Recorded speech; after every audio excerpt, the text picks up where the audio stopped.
Assalamualaikum warahmatullahi wabarakatuh. Shalom, Om Swastiastu, Namo Buddhaya, Salam Kebajikan.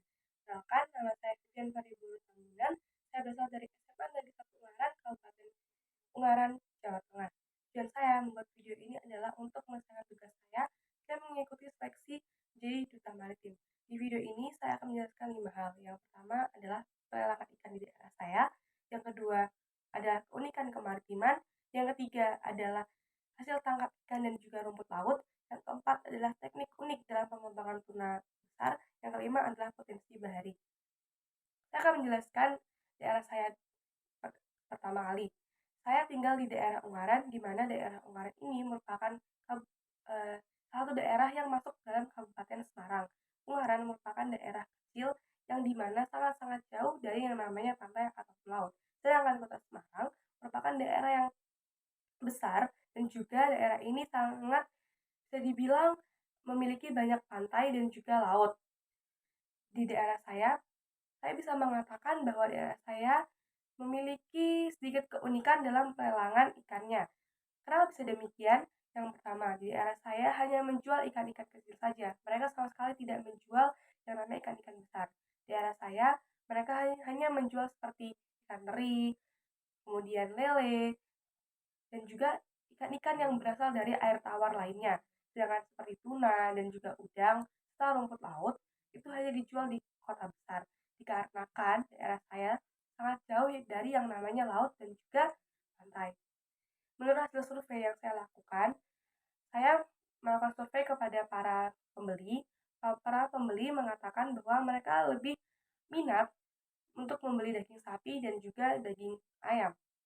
Dikarenakan para pembeli ini sudah merasa bosan dengan ikan-ikan yang dijual oleh para penjual di daerah saya. Karena seperti yang saya bilang tadi, di daerah saya hanya menjual ikan-ikan kecil saja.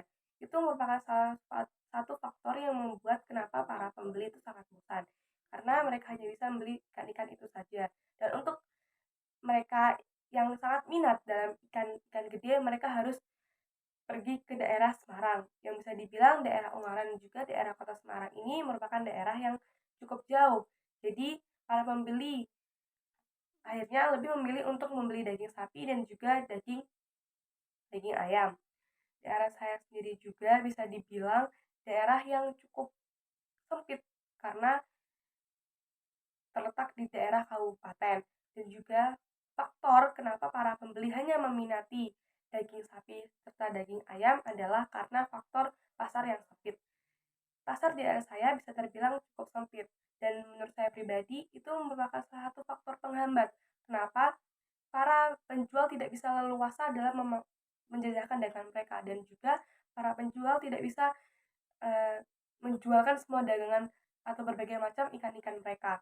Oleh karena itu, bisa dibilang salah satu faktor yang membuat kenapa ikan kurang diminati di daerah saya adalah karena sempitnya atau terbatasnya tempat untuk pelelangan ikan. Yang kedua, saya juga melakukan survei. Saya membandingkan mana yang lebih cepat laku antara ikan dan juga daging ayam dan daging sapi. Dan dalam survei ini membuktikan bahwa daging ayam ataupun daging sapi lebih cepat laku dibandingkan daging ikan. Dan menurut pengamatan saya juga, para pembeli sama sekali tidak melirik penjual-penjual ikan. Mereka hanya sekedar lewat tanpa melirik jualan-jualan dari para pedagang ikan.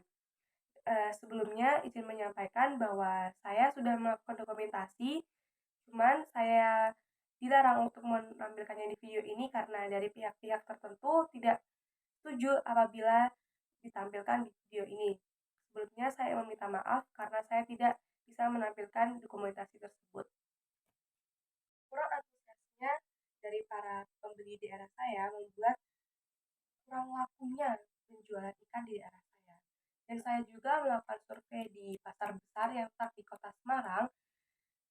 Di sana tingkat antusias dari para pembeli bisa dikatakan cukup tinggi dan sangat berbeda drastis dari daerah saya.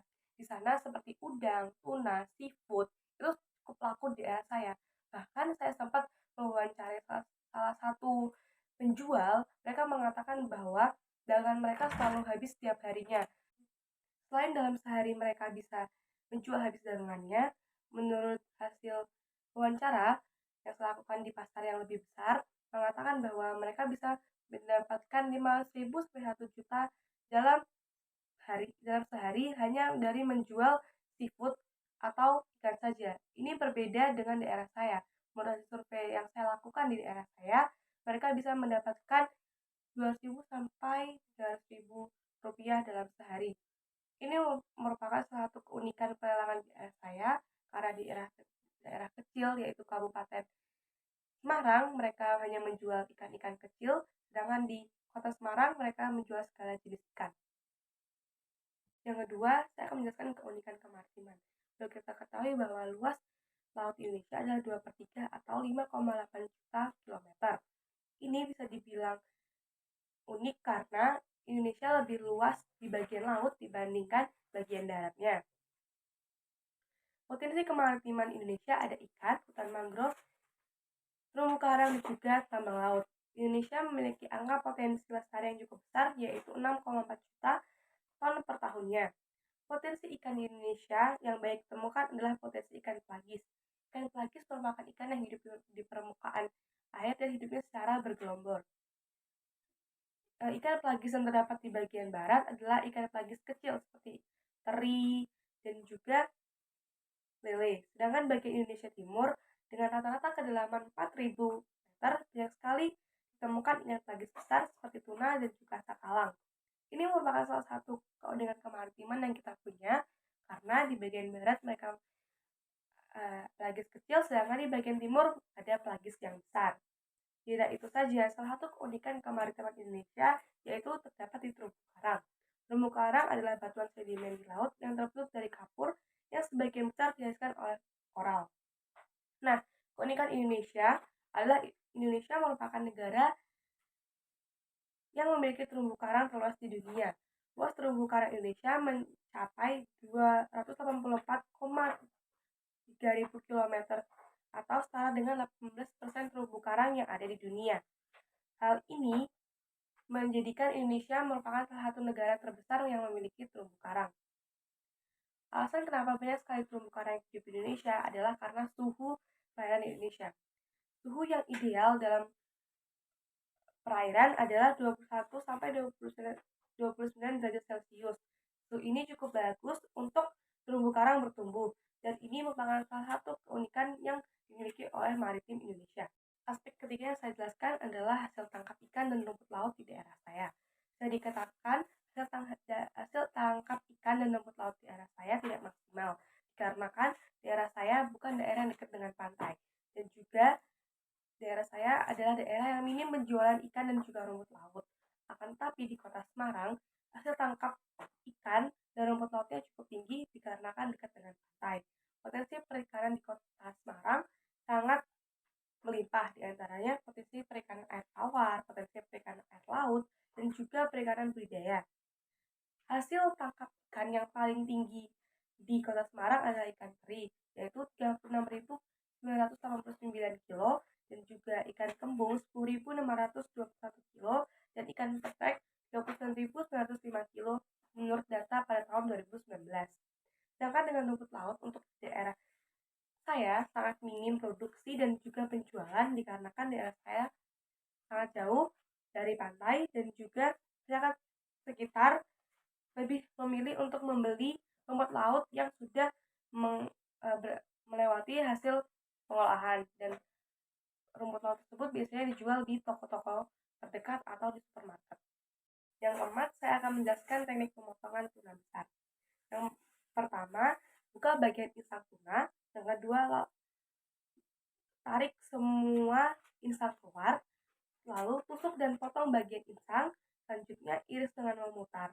Potongan ikan tuna di bagian sirip berfungsi untuk mengeluarkan darah dari ikan, kemudian lakukan hal yang sama di bagian sebaliknya. Itu merupakan salah satu teknik unik yang dilakukan di daerah Semarang dalam pemotongan tuna besar. Yang terakhir atau yang kelima adalah potensi wisata bahari. Potensi wisata bahari di daerah saya bisa dikatakan tidak bagus karena di daerah saya sama sekali tidak terdapat pantai ataupun laut. Jika ingin melihat pantai ataupun laut, kita harus pergi ke Kota Semarang. Oleh karena itu, saya bisa mengatakan bahwa potensinya sangat minim. Di daerah saya ada salah satu pantai yang cukup terkenal yaitu Pantai Marina. Pantai Marina ini bisa dibilang pantai yang memiliki pemandangan yang cukup indah, cukup luas, dan juga pantai ini bisa sering dijadikan sebagai bahan rekreasi oleh banyak orang. Akan tapi di pantai tersebut sama sekali tidak terdapat wisata bahari.